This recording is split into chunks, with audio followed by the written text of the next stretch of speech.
Olá pessoas, tudo bem? Começa então hoje um novo projeto aqui na Trados, que é o De Olho no Congresso. O De Olho no Congresso é um projeto a qual eu exponho para vocês algumas reflexões relacionadas às matérias que estão tramitando no Congresso Nacional. Lembrando que o Congresso ele é composto tanto da Câmara dos Deputados quanto do Senado Federal. Então essas duas instituições somadas são o Congresso Nacional. E eu sou uma pessoa que eu acompanho a tramitação de diversos projetos. E aí, com base nisso, eu resolvi colocar dentro de um projeto algum tipo de possibilidade de discussão dessas matérias que estão tramitando, porque por muitas das vezes a gente está dentro do nosso mundo de tradução e de interpretação, articulando algum tipo de legislação e essa legislação já está sendo discutida, só que a gente não tem conhecimento.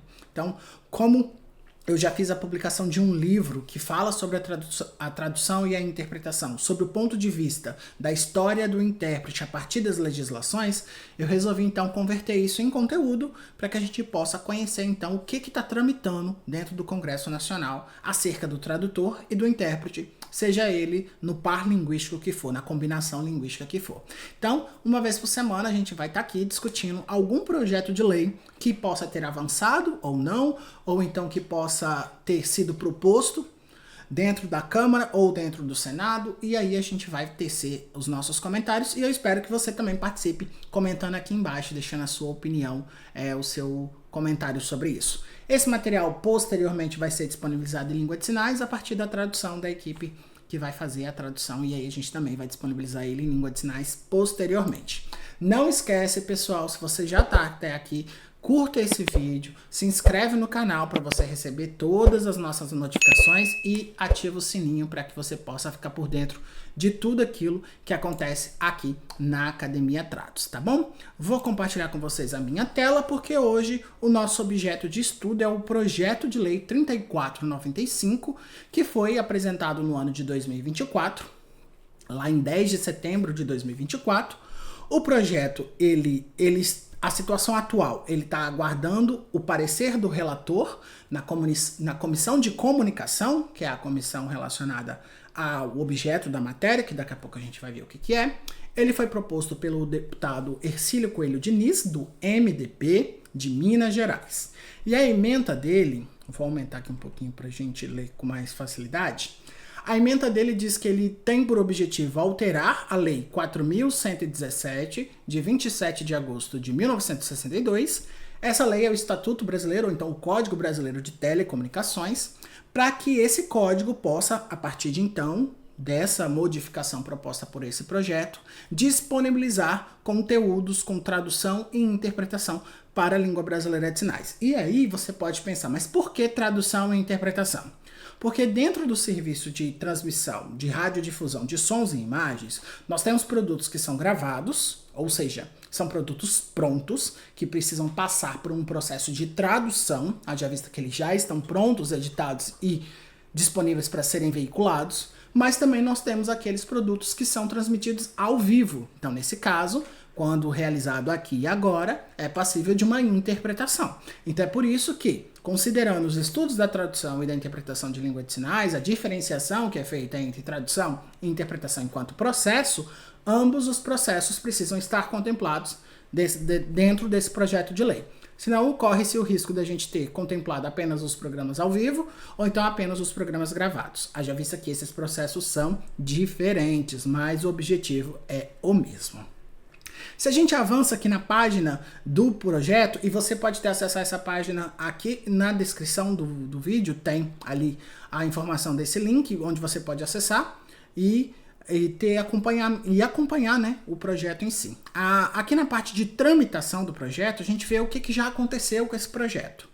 Então, no dia 10 de setembro, ele foi apresentado, né, pelo deputado Hercílio Coelho Diniz, com a ementa que eu já comentei para vocês. E aí aqui tem o inteiro teor. O que é esse inteiro teor? Exatamente todo o projeto de lei que daqui a pouco a gente vai ler na íntegra. No dia 12 de novembro ele foi encaminhado para a mesa diretora para ser distribuído para as comissões, né? A Comissão de Comunicação, a Comissão de Direito de Defesa dos Direitos da Pessoa com Deficiência e, por fim, a Constituição e Justiça, a CCJ, né? As três as 3 comissões que qualquer matéria legislativa ela precisa passar desde que tem esse âmbito, né? Então ela passa pelas comissões temáticas. O que são comissões temáticas? Aquelas comissões que discutem o objeto da ação. Então, se nós estamos falando de telecomunicações, a comissão de comunicação, e se nós estamos falando de acessibilidade, a comissão de defesa dos direitos da pessoa com deficiência. E aí, o regime de tramitação é o regime ordinário, então ela vai seguir o rito normal, não existe nenhuma urgência, nenhuma discussão sobre isso. No dia 13 de novembro, a Comissão de Comunicação recebe. No dia 13 de novembro também a Comissão Permanente, né, a Coordenação de Comissão Permanente, entrega essa matéria para as comissões necessárias. No dia 10 do 12, a gente tem então a designação do primeiro relator dentro da Comissão de Comunicação, que é o relator, o deputado Pastor Diniz, do União de Roraima. Então, qual é a função dele? É pegar o projeto e emitir um parecer sobre aquele projeto. Se ele não vai contra nenhuma legislação, se ele não tem nenhum impedimento legal, se ele é exequível, e dá um parecer, um relatório. Por isso que é a figura do relator. Aí no dia 11 de dezembro, né, foi estipulado o prazo de 5 sessões dessa comissão para que outros deputados apresentem emendas. O que são emendas? São outras propostas de redação, são outros detalhes que podem ser acrescidos dentro dessa proposta. Então, cada deputado pode fazer a sua emenda dentro desse projeto. E aí, no dia 19 de dezembro, foi encerrado o prazo de 5 sessões para a apresentação das emendas e nenhum outro deputado apresentou emenda. Então, até agora, o que nós temos é que essa lei ela está aguardando então o parecer do relator dentro da Comissão de Comunicação, o deputado Pastor Diniz, do União de Roraima. Perfeito? Agora vamos ler então qual é esse texto, né? O que esse projeto ele tem por objetivo. Está aqui na tela e você também encontra o link aqui embaixo do projeto inteiro. Para aqueles que não conhecem, esse é um projeto legislativo e aqui ele vem argumentando aquilo que se tem por objetivo quanto a esse projeto. Então, esse projeto ele tem por norte alterar o Estatuto de Telecomunicações, o Código Brasileiro de Telecomunicações, a Lei 4.117, de 1962, olha como é antigo, que passaria a vigorar com a seguinte alínea. Então, a linha M, o que é uma linha? A linha é exatamente aquela seção do documento legal que ela é identificada por letras. Então, a linha M vai passar a vigorar dessa seguinte forma. O artigo em si é o artigo 38, que diz que nas concessões, permissões ou autorizações para explorar serviços de radiodifusão serão observados, além de outros requisitos, os seguintes preceitos e cláusulas. Aí vem a linha M, que diz que as concessionárias... O que são as concessionárias? É exatamente quem concede o direito a usufruto da televisão. As permissionárias, quem permite. E as autorizadas, aquelas que recebem essa autorização, né? De serviços de radiodifusão de sons e imagem, deverão disponibilizar em sua programação a possibilidade de os telespectadores optarem por visualização do conteúdo com tradutores e intérpretes de Libras nos termos da regulamentação. Percebam que aqui eu não tenho uma obrigatoriedade da presença do tradutor e do intérprete estar na tela. Eu tenho que as concessionárias, as permissionárias e as autorizadas precisam dar para o público essa opção. Só que essa opção ela só vai ser completamente viável quando nós tivermos sistemas de televisão, o software que faz a gestão da televisão brasileira, permitir com que o usuário ative e desative a janela de Libras na sua casa. Porque o que o projeto visa é dar a possibilidade do telespectador optar pela visualização. Então não vai ser obrigatório, não vai ser em TV aberta para todo mundo, certo? Qual é a justificativa? A presente proposta legislativa visa promover a inclusão social e garantir o acesso equitativo à informação, de praxe, e ao entretenimento para as pessoas surdas ou com deficiências auditivas. Propusemos, assim, alterar a lei em questão com o objetivo de obrigar, perceba, o texto diz a possibilidade, mas a justificativa contradiz dizendo que é uma obrigação de obrigar as concessionárias, permissionárias autorizadas a oferecer. Então é uma oferta obrigada. Não é por livre e espontânea vontade. Então, as concessionárias, permissionárias e autorizadas precisam dar para o público essa opção de maneira obrigatória. A opção de visualização de conteúdo com tradutores e intérpretes no Par Libras português. E aí vem toda uma discussão relacionada à comunicação, o que está descrito lá na lei da Libras, né, a lei 10.436 de 2002.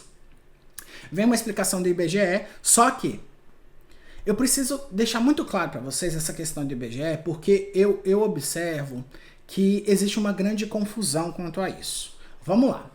Quem é que define quem é surdo no Brasil? É o Decreto 5626, lá no seu artigo 2º. Constitui-se-á como pessoa surda aquela que se expressa pela língua brasileira de sinais, etc, etc. Então, ali eu tenho a definição de pessoa surda e logo abaixo eu tenho no parágrafo único a definição de pessoa com deficiência auditiva. Só que o IBGE não diferencia. A metodologia do IBGE não diferencia quem são pessoas surdas, de acordo com o artigo 2 do Decreto 5626, e quem são pessoas com deficiência auditiva, de acordo com o parágrafo único do mesmo decreto. Então, eu preciso, e inclusive eu encontro isso muito em pesquisas e eu passo a caneta vermelha. O IBGE, ele pode ser utilizado como um dado estatístico para ilustrar argumentos numéricos? Pode, mas tem que ter uma nota de rodapé explicando isso. Que o IBGE não faz a distinção de acordo com o que está preconizado no Decreto 5626. Então tem que ter essa ressalva. Por quê? Quando alguém escutar, no Brasil tem 10 milhões de pessoas com deficiência auditiva. Essas pessoas usam língua de sinais? Elas usam aparelho? Porque ser surdo, o conceito de ser surdo vai para além de não ouvir. Então tem toda uma série de elementos, de características que caracterizam a pessoa surda e que caracterizam a pessoa com deficiência auditiva. Agora, quando você encontra, 10 milhões de pessoas possuem deficiência auditiva, isso significa que 10 milhões de pessoas falam língua de sinais no Brasil? Não, não significa. Isso significa que essas pessoas que pro IBGE são deficientes auditivas são de fato surdas? Não significa. E aqui ele puxa uma nota de rodapé para uma entrevista que também não esclarece esses motivos. Então, dica de quem avalia trabalhos. Sempre que você for usar os dados do IBGE, faça essa ressalva, certo?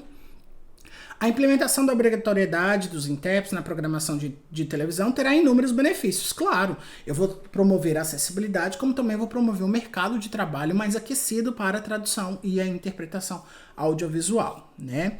Além disso, a medida reforçará o papel social das empresas de radiodifusão de sons e imagens, delegadas pelo poder público.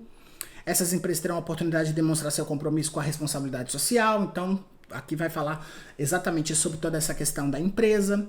Embora a implementação e obrigatoriedade do intérprete exija adaptações e custos por parte das empresas, isso é muito importante. Quem é que vai pagar esses intérpretes? As concessionárias, permissionárias e autorizadas. Então é a emissora que vai contratar o intérprete, tá? O custo por parte das empresas de radiodifusão de sons e imagens. Os benefícios sociais e a conformidade com a diretriz de inclusão justificam a medida, né? As tecnologias de transmissão digitais já disponíveis no Brasil permitem a inclusão de inúmeras faixas de áudio e vídeo na mesma transmissão. O que isso significa? Significa que para cada transmissão que é feita, existe uma faixa de transmissão dentro do software de gestão da televisão brasileira. E a televisão ela pode emitir a imagem, ela pode emitir o vídeo, ela pode emitir o closed caption, ela pode emitir a janela de Libras. Então isso já é uma realidade no Brasil. Só que infelizmente ainda não implementada, né? Vai facilitar alternativas com a interpretação dessa linguagem.